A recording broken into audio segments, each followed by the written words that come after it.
देर रात राज्यसभा से भी वक्फ संशोधन बिल पास हो गया है। बिल के हक में 128 वोट पड़े, जबकि इसके खिलाफ में 92 वोट पड़े हैं। यानी कि सरकार के पास जितना आंकड़ा था उससे भी 6 वोट ज्यादा बिल के पक्ष में पड़े हैं। लोकसभा की तरह यहां भी 12 घंटे से ज्यादा देर तक बहस चली। कल दोपहर 1 बजे राज्यसभा में बहस की शुरुआत हुई थी, जो देर रात 1 बजे तक चलती रही और फिर अगले 1.5 घंटे राज्यसभा में वोटिंग की प्रक्रिया चली, जिसके नतीजे सरकार के पक्ष में रहे। और अब ये बिल राष्ट्रपति की मंजूरी के लिए भेजा जाएगा और फिर वक्फ के मौजूदा कानून में बदलाव अमल में आएंगे। तो बड़ी खबर आपको बता रहे हैं, वक्फ संशोधन बिल को राज्यसभा से भी पास करा लिया गया है। पहले लोकसभा में इसको लेकर चर्चा हुई, वहां वोटिंग हुई और उसके बाद राज्यसभा में भी करीब 12 घंटे से ज्यादा वक्त तक इस बिल पर चर्चा होती रही, जिसमें पक्ष और विपक्ष दोनों ही तरफ से अपने अपने बातें जो हैं वो सदन में रखी गई हैं। वहीं देखिए, वक्फ बिल पास होने पर पीएम मोदी ने सोशल मीडिया साइट एक्स पर पोस्ट किया है। पीएम मोदी ने लिखा है कि दशकों से वक्फ व्यवस्था में पारदर्शिता और जवाबदेही का अभाव था। इससे खास तौर पर मुस्लिम महिलाओं, गरीब मुसलमानों, पसमानदा मुसलमानों के हितों को नुकसान पहुंचता था। संसद द्वारा पारित कानून पारदर्शिता को बढ़ाएंगे और लोगों के अधिकारों की रक्षा भी करेंगे। तो प्रधानमंत्री नरेंद्र मोदी की तरफ से यह पोस्ट किया गया है और इस पोस्ट के जरिए उन्होंने बताया कि यह बिल किस तरीके से जो गरीब मुस्लिम परिवार के लोग हैं, जो गरीब महिला मुस्लिम हैं, उनके लिए यह बिल लाया गया है, उनके हक में यह बिल है और इस बिल से उनका फायदा होगा। बढ़ेंगे आगे और बात अगली खबर की। बिहार विधानसभा चुनाव की उल्टी गिनती शुरू हो चुकी है और चंद महीने में आपको पता है कि चुनाव होने वाले हैं, लेकिन महागठबंधन में सीएम फेस को लेकर तस्वीर साफ होती नहीं दिख रही। कांग्रेस के बिहार प्रभारी कृष्णा अल्लावरू पटना पहुंचे और उनसे जब सवाल हुआ कि क्या वो तेजस्वी यादव के चेहरे पर ही चुनाव लड़ेंगे, तो उन्होंने ये कहकर सवाल को ही टाल दिया कि अभी इस पर बात हुई ही नहीं है।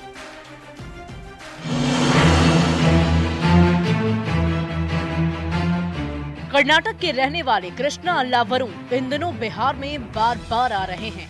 इन्हें बिहार कांग्रेस का प्रदेश प्रभारी बनाया गया है। इस साल होने वाले विधानसभा चुनाव में कांग्रेस की वापसी का जिम्मा सौंपा गया है। अपनी इसी जिम्मेदारी को पूरा करने के लिए अल्लावरू बिहार कांग्रेस के नेताओं से लगातार मुलाकात और मशवरा कर रहे हैं। इससे ये साफ हो गया है कि कांग्रेस इस बार आरजेडी की बैसाखी नहीं चाहती, पर ये साफ नहीं हो पा रहा है कि कांग्रेस मुख्यमंत्री का उम्मीदवार किसे बनाना चाहती है। कृष्णा अल्लावरू ने एक बार फिर अपना बयान दोहराते हुए कहा कि अभी सीएम फेस पर बात नहीं हुई है।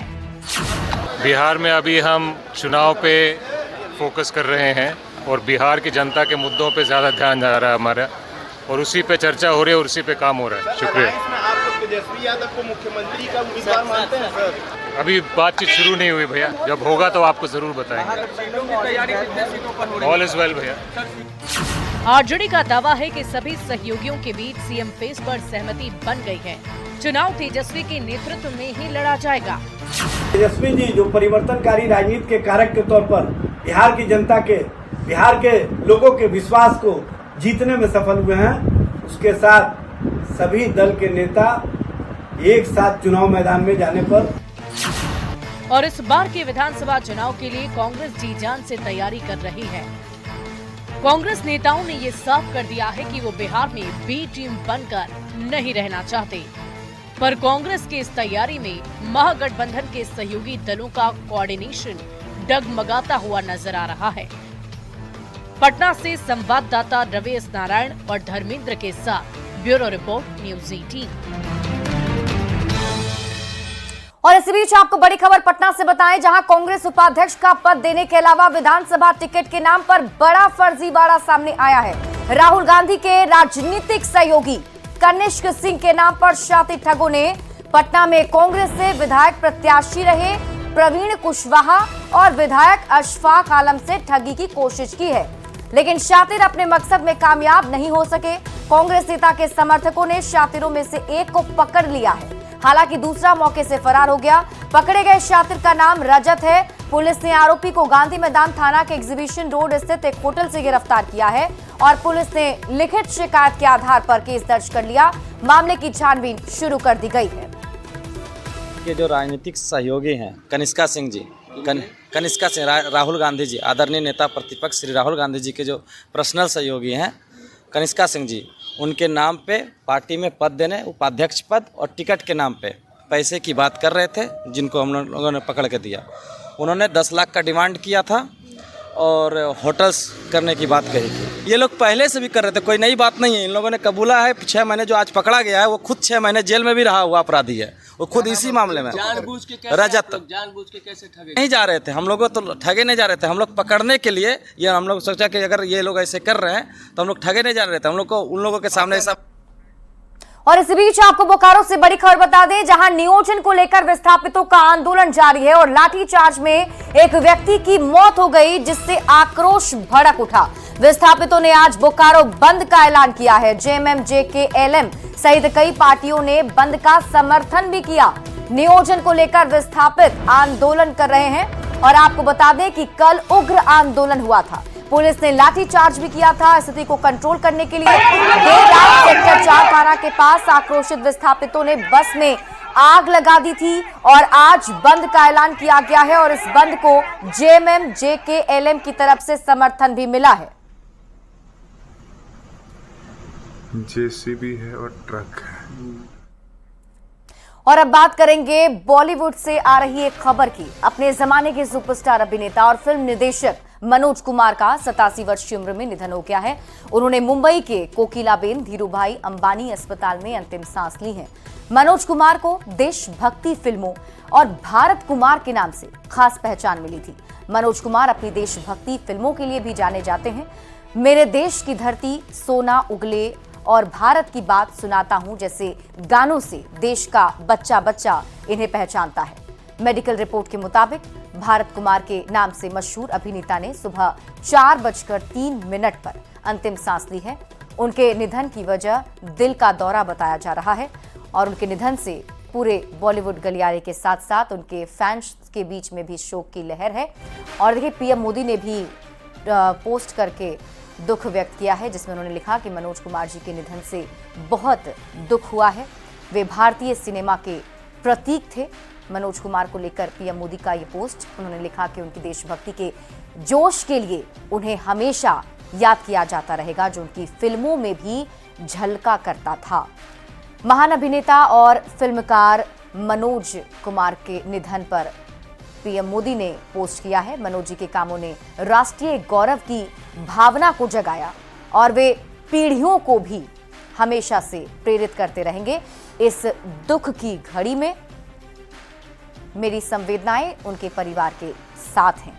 तो पीएम मोदी ने ये पोस्ट किया है और शोक व्यक्त करते हुए उन्होंने कहा कि भारत कुमार के नाम से जो उनकी पहचान है, जो उनकी फिल्मों में झलक भी दिखती थी देशभक्ति की, वो देश कभी नहीं भुला पाएगा।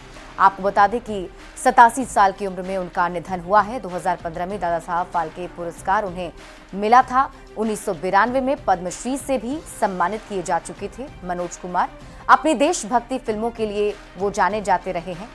उनके साथ जो भी उन्होंने फिल्म में किरदार निभाया, जिन्होंने उसमें एक झलक देशभक्ति की दिखाई है और इसीलिए उनका नाम भारत कुमार पड़ गया था।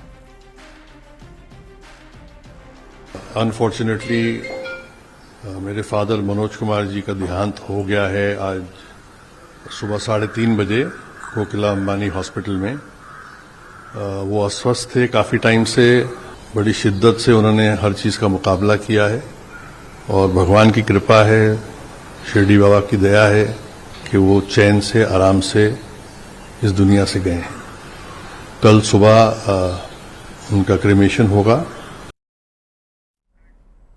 और ये देखिए तस्वीरें आपके टीवी स्क्रीन पर हम आपको दिखा रहे हैं मनोज कुमार की वो तस्वीर जो अब हमेशा यादों में हमारे साथ बनी रहेंगी। पीएम मोदी के साथ आप उनकी ये तस्वीर देख रहे हैं। सोशल मीडिया साइट पर पोस्ट करके पीएम मोदी ने दुख तो प्रकट किया ही, साथ ही साथ आज उनके फैंस में भी शोक की लहर है। सभी उन्हें हमेशा याद करेंगे कि उनकी जो अभिनय के स्किल्स थे, जो उनका अभिनय रहा है, वो सबके दिलों पर हमेशा राज करता रहेगा। खास तौर पर जो उनकी फिल्में होती थी उनमें भारत की बात होती थी, देशभक्ति की बात होती थी, गांव की झलक होती थी।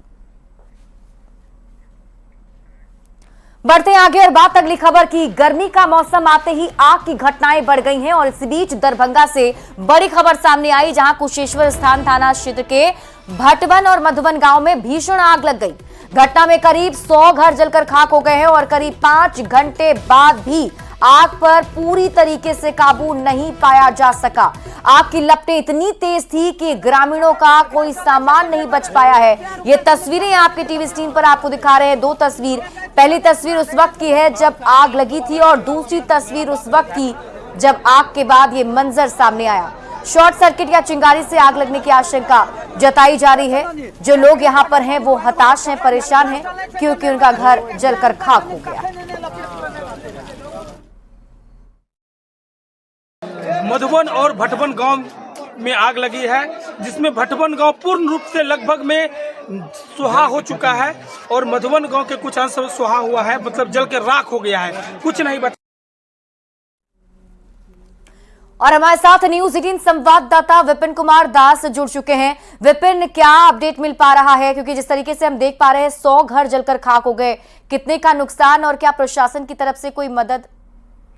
जी बता दूं कि ये सुदूर इलाका है, कुशेश्वर स्थान का डेरा इलाका है, जहां पर 2 गांव जो है आग की चपेट में आ गए हैं, भटवन और मधुवन। जिसके बाद जो है रात्रि 1 बजे से ही यहाँ आग का तांडव देखा गया। सुबह जाकर अधिकारी वहां पहुंचे हैं। अब जो राहत का कार्य है वो जिला प्रशासन की ओर से किया जा रहा है। जो पीड़ित हैं, परिवार हैं, उनकी गिनती की जा रही है। 77 लोग बताए जा रहे हैं कि अभी तक गिनती कर लिए गए हैं और उन्हें राहत पहुंचाने की जो यथासंभव हो पा रहा है, जिला प्रशासन अब वहां पहुंचकर मदद पहुंचा रहा है।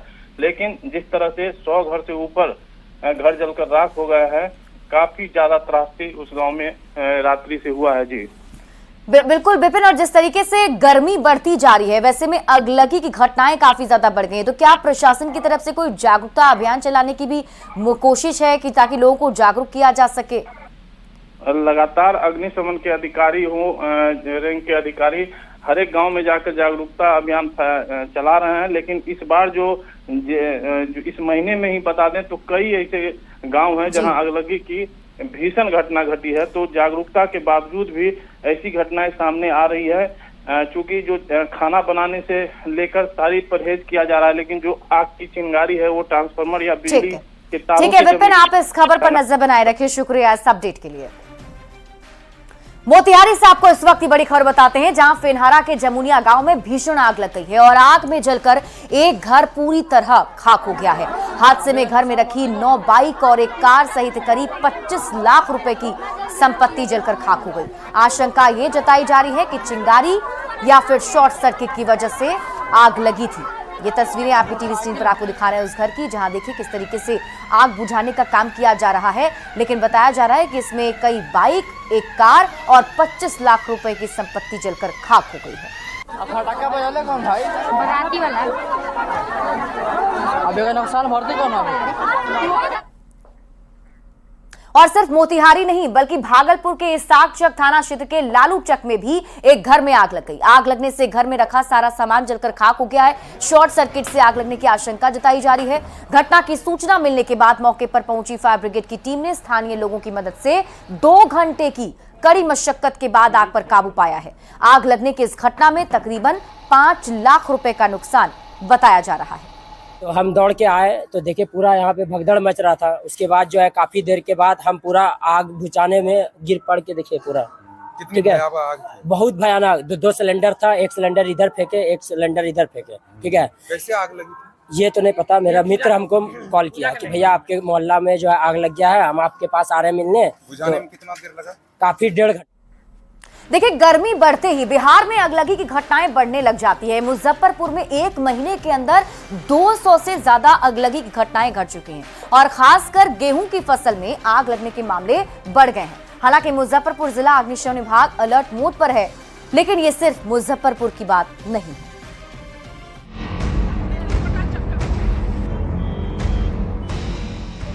अभी तो अप्रैल का महीना शुरू ही हुआ है, गर्मी ने तपाना शुरू ही किया कि बिहार में अगलगी के मामले बहुत तेजी से बढ़ने लगे हैं।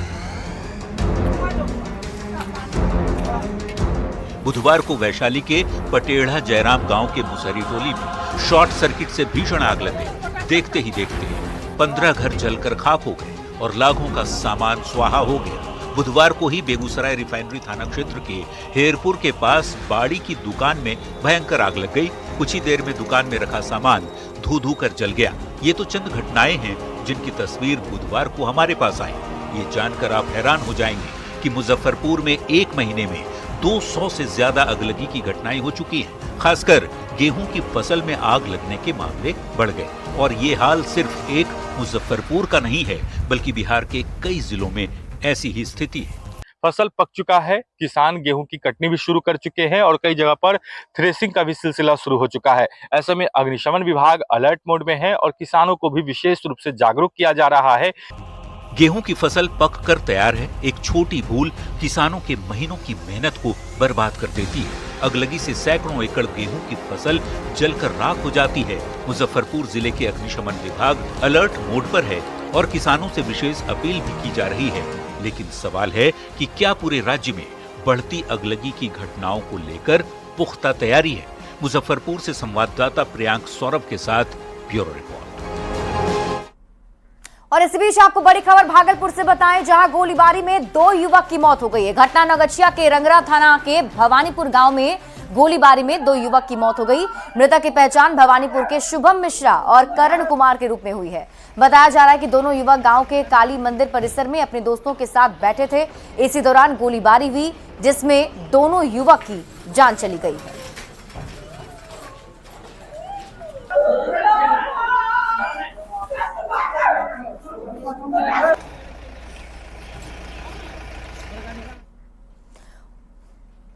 और युवा भारत की ताकत को करीब से जानिए न्यूज 18 राइजिंग भारत समिट 2025 में, जहां एक साथ मिलेंगे नए आइडियाज, बड़े सपने और आगे बढ़ने की सोच।